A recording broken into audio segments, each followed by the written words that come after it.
হ্যাঁ, আমি দেখছিলাম এবারের যে রেজাল্টটা একটু দেরিতে প্রকাশ পেয়েছে। তো এর কারণও already Tripura school board of secondary education থেকে জানানো হয়েছে। অলরেডি ইলেকশন ছিল এখানে।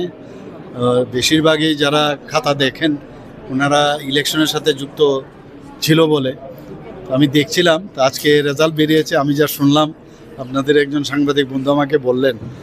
তো যারা আজকে রেজাল্টটা উত্তীর্ণ হয়েছেন তাদেরকে প্রথমে তো আমি শুভেচ্ছা জানাবো সবাইকে, এবং আগামী দিন যেন আরও ভালো করে পড়াশোনা করে ত্রিপুরার নাম, নিজের তো উজ্জ্বল হবেই, ত্রিপুরার নাম যেন উজ্জ্বল করে।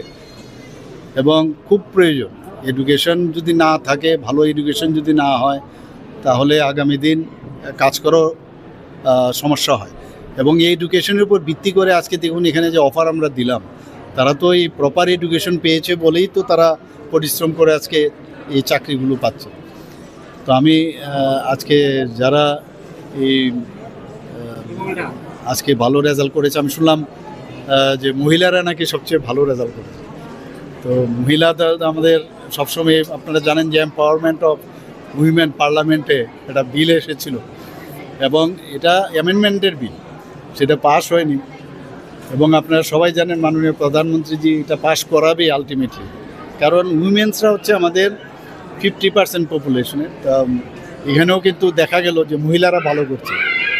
তো আমি ওদেরকে আবার মহিলাদের, বিশেষ করে মেয়েদের, আমি ওদেরকে শুভেচ্ছা দেব এবং ধন্যবাদ দেব, এবং আগামী দিন যাতে আরও ভালো রেজাল্ট হয়, তো সেই আশায় আমি রাখছি।